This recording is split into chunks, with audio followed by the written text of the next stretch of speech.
নমস্কার। অনেকদিন ভিডিও দিতে পারিনি, সেটার জন্য অনেক দুঃখিত। তো আজকে যে বিষয়টা নিয়ে আলোচনা করব সেটার নাম হচ্ছে থাইরয়েড। তা আমরা কম বেশি সবাই জানি যে থাইরয়েড কী আর সেটা কোথায় অবস্থান করে, ডিটেলসে আলোচনা করব। তো আমার নাম ডক্টর দীপজয়া সেন। আপনাদের সবাইকে আমার চ্যানেলে খুব আন্তরিক ওয়েলকাম। থাইরয়েড জিনিসটা কী, সেটা কোথায় অবস্থান করে, সেটা থেকে কি কি হরমোন সিক্রেট বা ক্ষরিত হয়, আর প্রত্যেকটা হরমোন বেশি ক্ষরিত হলে এটাকে কী রোগের নাম বলা হয় এবং কম ক্ষরিত হলে সেটাকে কী রোগের নাম বলা হয়, ডিটেলসে আলোচনা করব। তো থাইরয়েড হয়েছে এটা একটা গ্ল্যান্ড। সেটা কোথায় অবস্থান করে, সেটা আমাদের গলার যে উঁচু অংশটা আছে সেটাকে অ্যাডামস অ্যাপল বলে, এর ঠিক নিচে অবস্থান করে। এর থেকে যে হরমোনগুলি সিক্রেট হয় সেটাকে বলা হয় T3 T4।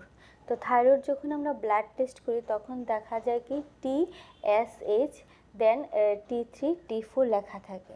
তো TSH এর পুরো সম্পূর্ণ নাম হয়েছে থাইরয়েড স্টিমুলেটিং হরমোন।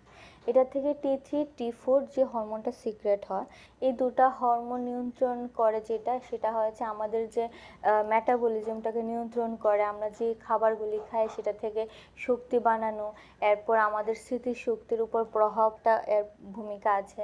এবং স্পেশালি ফিমেলদের এর যে পিরিয়ড এবং ফার্টিলিটির মধ্যে এর অনেক ভূমিকা থাকে। শুধু তাই না, সেটা আমাদের খাদ্য হজমে নিয়ন্ত্রণ করে। তো এটা অনেক ভূমিকা আছে এবং আমাদের ওজন বাড়া কমা সেটাও এটা নিয়ন্ত্রণ করে। তো এই T3 T4 হরমোন যখন কম ক্ষরিত হয়, প্রত্যেকটা একটা সংখ্যা থাকে যে নর্মাল রেঞ্জ থাকে। এই নর্মাল রেঞ্জ থেকে যদি কম ক্ষরিত হয় তখন আমরা বলি এটাকে হাইপোথাইরয়েডিজম। হাইপো মানে কম, আর যখন নর্মাল রেঞ্জ থেকে বেশি ক্ষরিত হয় তখন আমরা এটাকে বলি হাইপারথাইরয়েডিজম, মানে বেশি।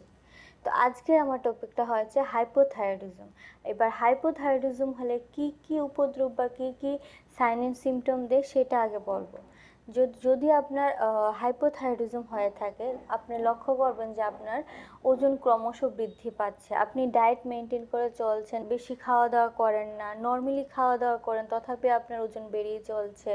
সবসময় একটা টায়ার্ডনেস, একটা দুর্বলতা অনুভব হওয়া, ঘুম থেকে ওঠার পরে সবার একটা এনার্জি ফিল করে, কিন্তু দেখবেন আপনি সবসময় একটা টায়ার্ডনেস ফিল করছেন, একটা দুর্বলতা ভাব থেকেই যায়।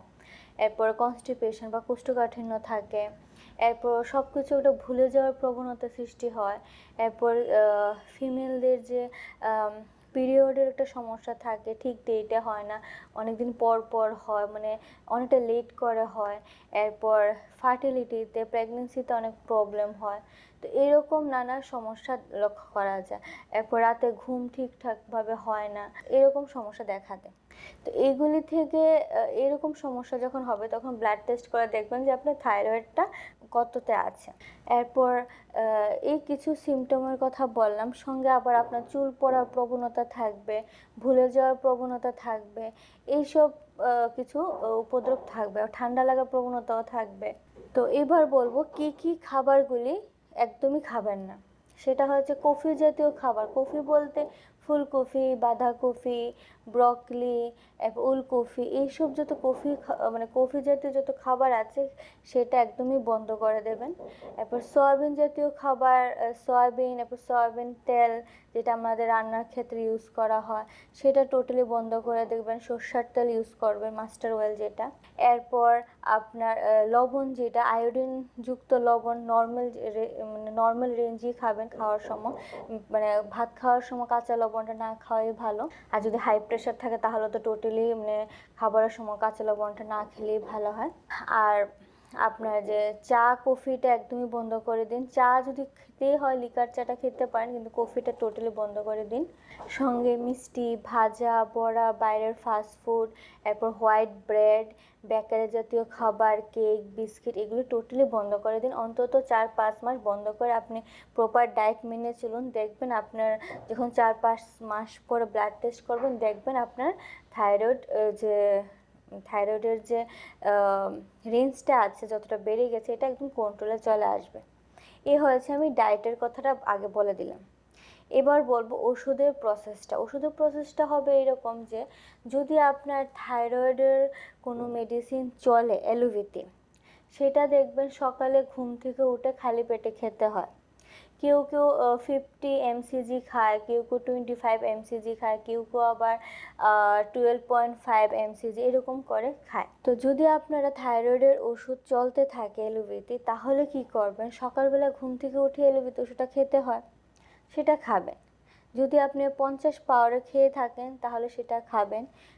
খাওয়ার পরে আমি যে ওষুধটা বলবো হোমিওপ্যাথি, এটা একটা কম্বিনেশন ওষুধ, সেটা আপনারা বিকেলবেলা খাবেন। তো এই ওষুধটা 3টে ওষুধ মিলে হবে।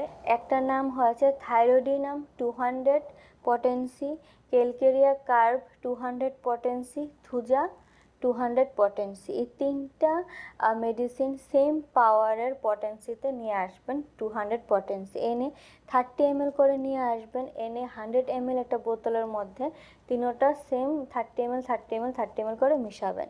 মিশিয়ে যাতে ড্রপার আছে এরকম একটা 100 ml বোতল নিয়ে আসবেন। মিশানোর পর সেটা রেখে দেবেন। সেটা আপনারা বিকেলবেলা 3 থেকে 4 ফোঁটা ডাইরেক্টলি জিভে দিয়ে খাবেন। আর সঙ্গে সকালে যে আপনি অ্যালোপ্যাথি ওষুধটা খাচ্ছেন খালি পেটে, সেটা কন্টিনিউ করবেন।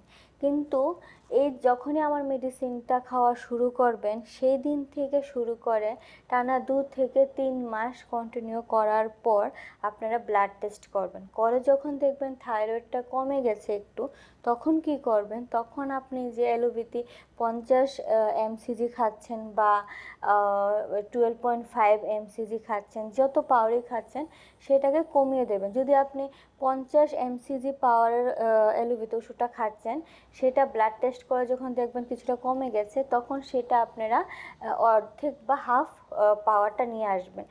25 mcg পাওয়ারের যে থাইরয়েডের ওষুধ পাওয়া যায় অ্যালোপ্যাথি, সেটা নিয়ে আসবেন।